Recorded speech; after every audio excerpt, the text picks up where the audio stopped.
अस्सलाम वालेकुम। मैट्रिक का रिज़ल्ट आया है और बहुत सारे बच्चों ने बहुत ज़्यादा नंबर्स लिए हैं, जो कि अभी 9-10 में केपीके का रिज़ल्ट अनाउंस हुआ है और लोगों ने बहुत सारे नंबर्स लिए हैं। तो इस नंबर से माशरे में क्या इम्पैक्ट पड़ेगी और माशरे को क्या फ़ायदा होगी और आगे चलकर इसके नुकसानात के बारे में बातें करेंगे। सबसे पहले हम ये बात करते हैं कि इंटेलेक्चुअल लर्निंग क्या है। इंटेलेक्चुअल लर्निंग वो होती है जो आपकी सही इल्म हो, वो इल्म जो किसी से आप इससे किसी को फ़ायदा पहुंचा सकते हो। अगर ऐसे इल्म आपके पास नहीं है तो आप माशरे पर बोझ है। इसी से मैं एक रिसर्च देख रहा था कि ब्राज़ीलियन एक फ़िलासफ़र है, उनका नाम है पालो फेरारी। नॉर्थ ईस्ट ब्राज़ील में वो रहते थे। उन्होंने एक लॉ पर काम किया और वो ला थी law of banking education. Banking education का उनका सिंपल यही मतलब था। इन शॉर्ट में आप लोगों को ये यहाँ पर यह समझाऊंगा कि वो मिसाल एक बैंक की लेते हैं कि इन बच्चों और इन इदारों का मतलब एक बैंक की तरह होते हैं। जो लोग आते हैं इसमें अकाउंट खोलते हैं, मतलब बच्चे हम इसमें लेके जाते हैं, वहाँ पर दाखिल करवाते हैं और फिर वो स्कूल वाले बैंक कहते हैं कि आप अकाउंट में पैसे लाओ, पैसे जमा कराओ। बस यही होते हैं कि अकाउंट में पैसे जमा होते बढ़ते जा रहे हैं। और एक तरफ सिलेबस की बात की है उन्होंने कि ये सिलेबस भी इसी तरह से है कि अगर सिलेबस की बात की जाए तो सिलेबस भी इसी तरह बैंक अकाउंट की तरह से है। जो भी सिलेबस आया है वो उन पर वो स्टडी होती है। ये स्टडी उन्होंने इस वजह से की कि उनके रीजन में बहुत तालीमी इदारे थे, लेकिन अपने इलाके में, अपने माशरे में उन्होंने चेंजेस महसूस नहीं की। तो उन्होंने ये महसूस किया कि हमारे इस रीजन में, हमारी कंट्री में चेंजेस क्यों नहीं आ रहे हैं। तो ये मसला उन्होंने वहाँ की कही है। ये मसला मैं आपको अपने इलाके यहाँ का नहीं कह रहा, बल्कि ये मसला ब्राज़ील का है। तो वो कहते हैं कि वही सिलेबस उनको मिल जाते हैं और वो सिलेबस बच्चों को पढ़ाया जाता है, जो बच्चों को फ्यूचर में बिल्कुल इन फ्यूचर उनका काम नहीं आता। पता नहीं कहाँ से कुछ यहाँ से उठाया, कुछ वहाँ से उठाया और बच्चों को सिर्फ पढ़ाते हैं। तो बच्चों में ये स्किल पैदा नहीं होते कि वो प्रॉब्लम सॉल्व करे, वो क्रिटिकल थिंकिंग करे, बल्कि जो स्कूल में उनको कहा जाता है, जो रटे का सिस्टम है, जो भी आपको पढ़ाया जाता है, इसको आपने याद करना है, फिर आपने इससे पेपर देने हैं, आपने इसमें टेस्ट भी देने हैं। फिर पालो फेरारी ने भी इनके लिए इनकी चेंजेस के लिए भी काम किया और वो चेंजेस भी यही थे कि प्रॉब्लम सॉल्विंग और डिसीजन मेकिंग पर काम की कि अगर एक बच्चे में प्रॉब्लम सॉल्विंग ना हो, डिसीजन मेकिंग ना हो, वो बच्चा माशरे के लिए बोझ बन सकता है, न कि वो माशरे की भलाई और बहबूद का काम करे। तो जो बच्चों में उनको डिस्करेज नहीं करना चाहता, कि जो बच्चों ने अच्छे नंबर्स लिए हैं उनको बहुत मुबारकबाद भी देता हूँ, अल्लाह उनको नसीब करे। लेकिन मैं ये कहना चाहता हूँ कि आपको ऐसे बनाओ कि आपका डिमांड माशरे में हो। आज आप लोगों के साथ ये 3 बातें शेयर करूंगा, इन पर आपने ज़रूर अमल करना है। सिर्फ उन लोगों ने नहीं जिनका रिज़ल्ट आया है, बल्कि उन लोगों ने भी जो भी इंटर पास है, मैट्रिक पास है, अंडर ग्रेजुएशन या पोस्ट ग्रेजुएशन में है, तो वो भी इन बातों पर अमल करें। सबसे पहले नंबर, आपने इंटर डिसिप्लिन अप्रोचेस पैदा करने हैं अपने अंदर।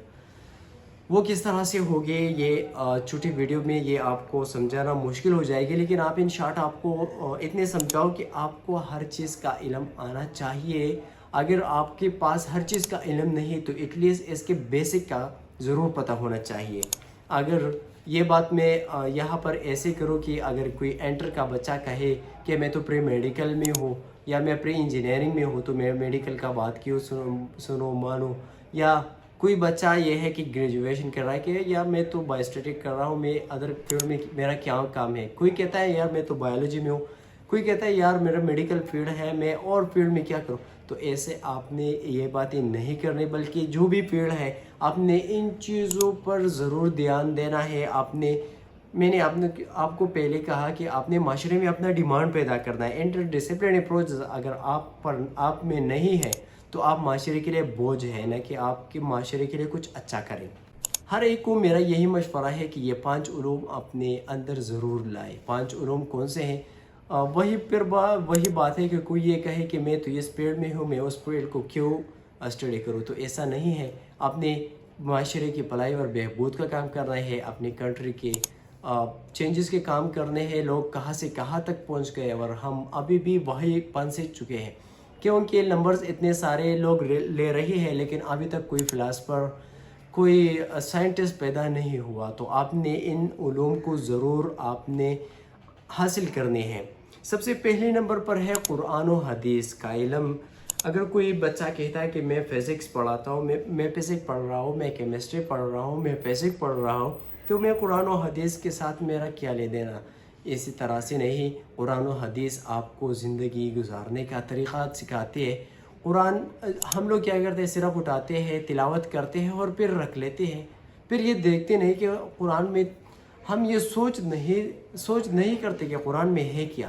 آپ نے قرآن میں اٹھا کر دیکھنا ہے، ان کے ترجمے کے ساتھ پڑھنا ہے، مفہوم سمجھنا ہے، تو آپ نے احادیث پڑھنے ہیں۔ دوسرے نمبر پر آپ کے ساتھ سائنسی علوم ہونا چاہیے۔ سائنسی علوم آپ کے پاس ضرور ہونے چاہیے، کیونکہ اگر آپ آج کل کسی کو کہے کہ سائنسی علوم یہ لوگ اس کو بہت پتہ نہیں کیوں اس کو ایسے سمجھتے ہیں کہ اس کا حاصل کرنا، اس کو دیکھنا، اس کو پڑھنا بہت اچھی چیز نہیں ہے۔ مطلب سائنس کو پڑھنا یا قرآن و حدیث کے یا خلاف ہے، بلکہ آپ صلی اللہ علیہ وآلہ وسلم بھی ارشاد فرماتے تھے کہ آپ علم حاصل کرو، ریسرچ کیا کرو، آپ چاہے چین کو جانا کیوں نہ پڑے، آپ نے علم حاصل کرنا ہے۔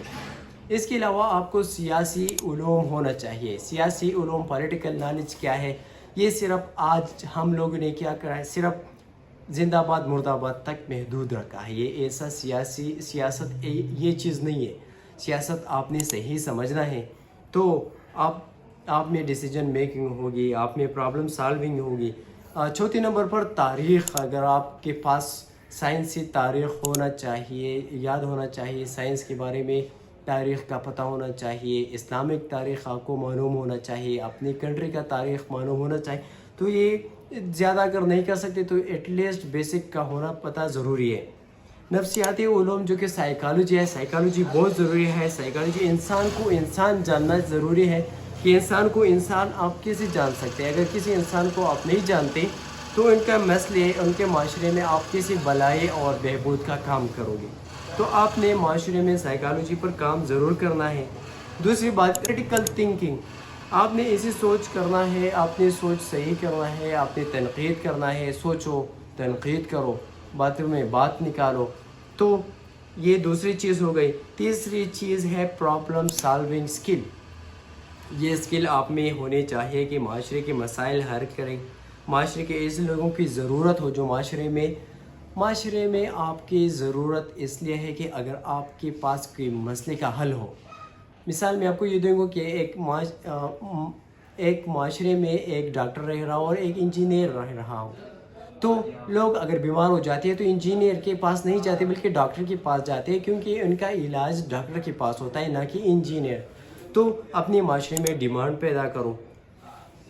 یہ نمبر اور ڈگری آنے والے وقت میں کام کی نہیں آئے گی، تب تک اگر آپ کی معاشرے میں عزت تب ہوگی جب آپ کریٹیکل تھنکنگ، پرابلم سالونگ اور ان چیزوں پر عمل کرو گے۔ Thank you.